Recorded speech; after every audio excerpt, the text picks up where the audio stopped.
Hey everyone, welcome back to the channel. Today I want to talk about a technique that I've been using for some time to catch mainly crappie, but this can be used to catch a lot of different types of fish on inland waters. I've adapted it to catching several other types of fish as well, but it's mainly used for crappie in the south, and it's something that I've never seen other folks up here in the north do. I've done this a number of times on inland lakes here in lower Michigan, and I have yet to see anyone else using this technique, and it's called spider rigging. So stick around, and we're going to talk a little bit more about this technique and some of its advantages in catching not just crappie, but other fish as well.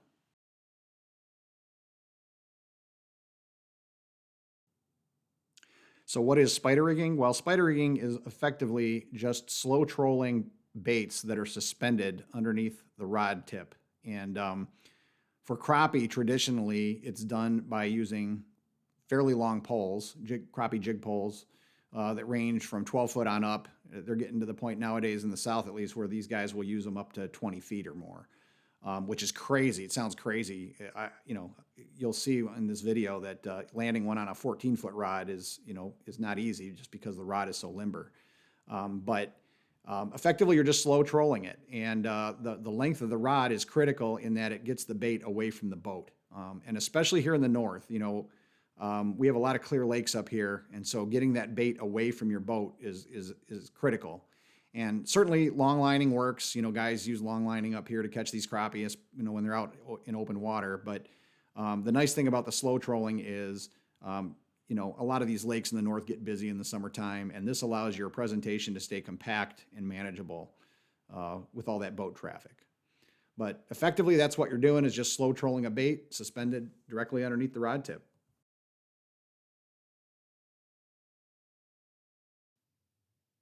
So as far as the gear that's required for this, don't let these videos fool you. You don't need much to start off doing this. And, if you're going to be getting into this to the point where you want to start taking trips down to the south, where there's a lot of crappie lakes and that becomes your thing, certainly, invest all you want into this. You can do that just like you can anything else. But really, to do this, you only need a couple simple items. Your boat probably already has a lot of them. And the only probably specialty item you really need is a crappie rod. You can start off with one. You can pick up a pair. In Michigan here, you're allowed 3 rods per person, but the crappie rods are going to range, like as I mentioned, 12 foot up. Probably the most popular size that I would recommend would be a 14-foot rod, and that'll get you going there. Outside of the rod, you're going to need a rod holder, something that can allow your line to stay level, and ideally, as you're kind of seeing in this picture, the rod tip will be, a few inches above the water. And if you run more than one rod, you'll want to have all of them set at about the same elevation. It gets easier to see the rod tips move when a fish hits.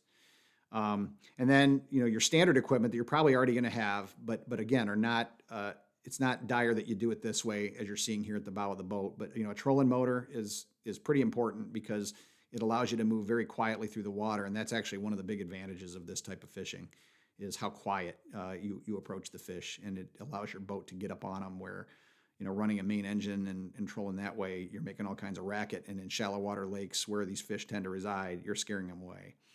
And then after that, the last thing you're going to need, or it's going to help tremendously, is some sort of sonar. It doesn't have to be any kind of modern live scope or anything like that. You can get away with just a standard sonar, but you need to know how deep you're fishing and roughly how deep the fish are. So, when you're marking the fish, you'll need to take note of that. And then the reels for these are really just whatever cheap reel you can find that will hold line. Really, that's all you need. In here, I've got a couple of rods with spinning reels on it, and use rods with these little crappie reels that you're seeing here. And then the high vis lines, not required at all by any stretch of the imagination, but it does help see a bite a little easier. Anything that's bright helps you your peripheral vision catch that rod tip going down. And that's really all the gear you'll need for spider rigging.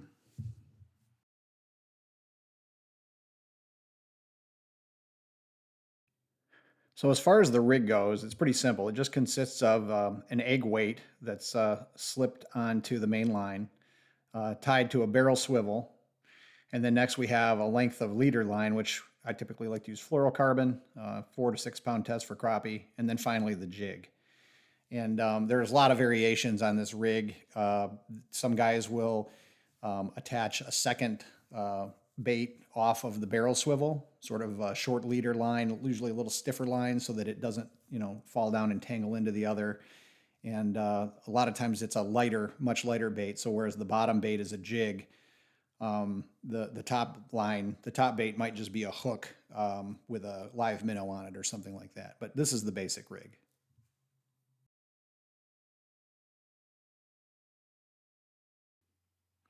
So as far as where you can look for places to spider rig, the basic advice that I can give here, and I believe this is one of the reasons why it's not as popular in the north as it is in the south, is you need lakes that have flats. And what I mean by flats is basically just an area of bottom that doesn't have really steep, sharp drop-offs that are in, a little bit deeper water. So, and by deeper, I mean like, maybe more than 6 or 8 feet deep.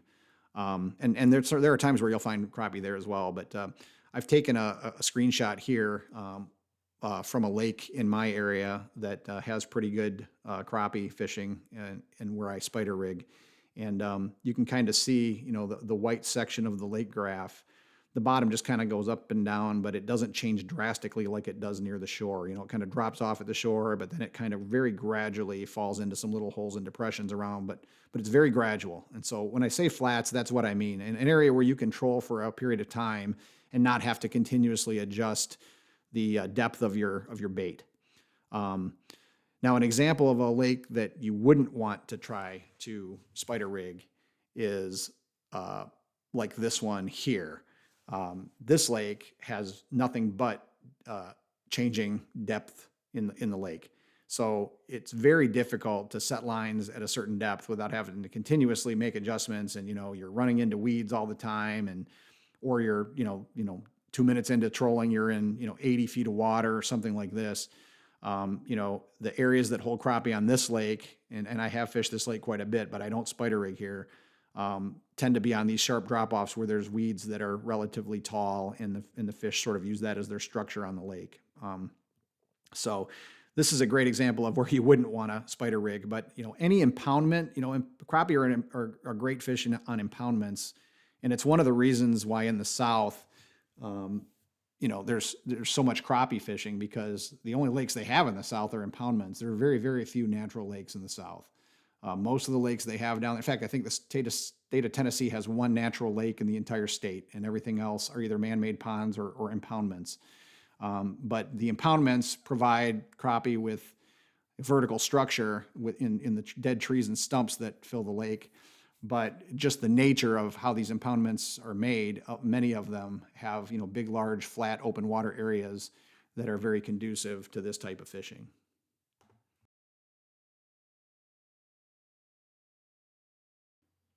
So now that we've talked about where to find good places to spider rig, let's talk just for a minute about when to go and try this technique. And when you have lakes that have these big flats that I spoke about the only time of year that spider rigging won't work, or you'll have very relatively little success with it, is during the spawn. And that's because, of course, the fish are not on the big open water flats anymore. They've moved into their spawning habitat, which tends to be near shore structure and heavy structure, oftentimes under docks or under big tree limbs or places that provide sort of a canopy. And obviously, you can't employ this type of technique in those areas. That's when you're going to go to like a bobber setup, or maybe casting a jig up near shore and retrieving it.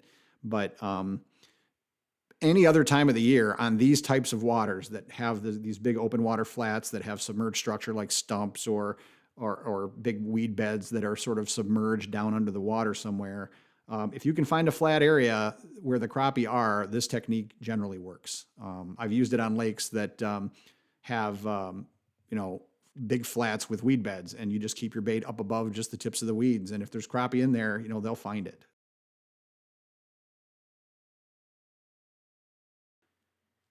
All right, so finally here to wrap things up, we're just going to talk about why this technique is so effective. And I think the biggest reason, and I've been using this technique now for probably over 10 years, to both locate crappie and then stay with them and catch them, is that you can sneak up on them. And one of the biggest confirmations I've had of that is through the use of live scope. So on the screen here, I'm zooming in, you can kind of see the fish moving through. I'm pointing to them right there.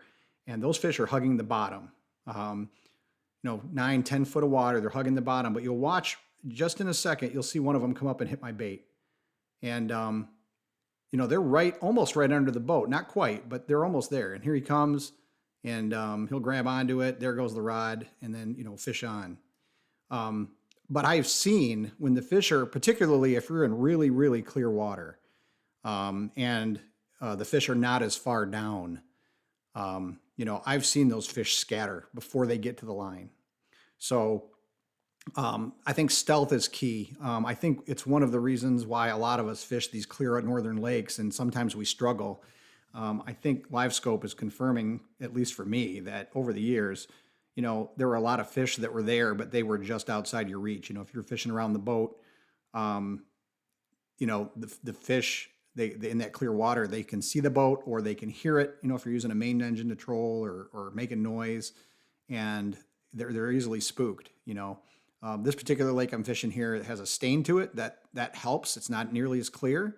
So from a visual perspective, the fish don't see that boat as easy. And again, because you're using a trolling motor and it's really quiet, if you can just not thump around on the boat and kind of sneak up on them, I think that's why it's very effective. And my bait here, it's probably hard to see on the live scope, but I'm a couple of feet over the fish. Generally speaking, what I found, and again, of course, water clarity is a factor, but if they can see it 2 feet, that seems to be like the best average range to keep the bait above the fish. Crappie like to feed upwards, and so keeping the bait a couple of feet above where you're seeing the fish, whether it's on your traditional sonar unit or in this case live scope, if you're marking fish at a consistent depth, try to get your bait a couple of feet above them. And unless the water's really muddy, then maybe you need to have it right on their nose, or in those scenarios, a live minnow often helps because it provides them with that extra sense of smell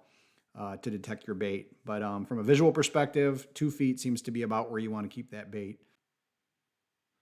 So here we go again. Here's some fish moving through, and hopefully you can see that bait there. There he goes. He sees it. Up he goes. He's got it, and there he is. And now he's in the boat. Just like that. And that's why I found this technique to be so effective.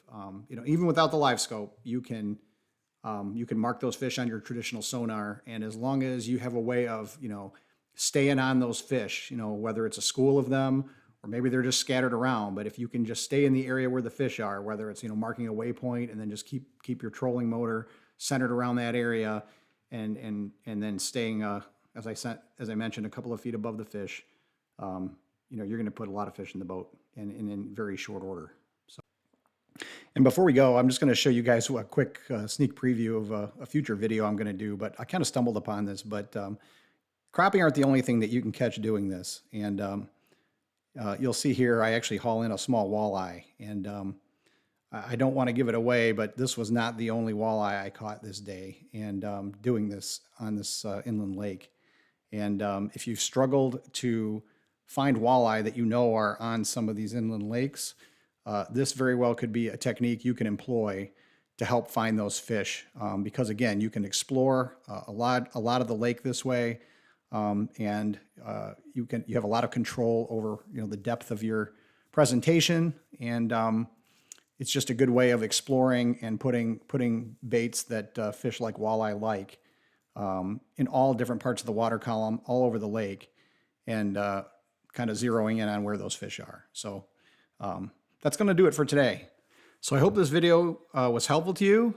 If it was, please hit that like button. And as always, consider subscribing to our channel. We'd appreciate it. And thanks for watching.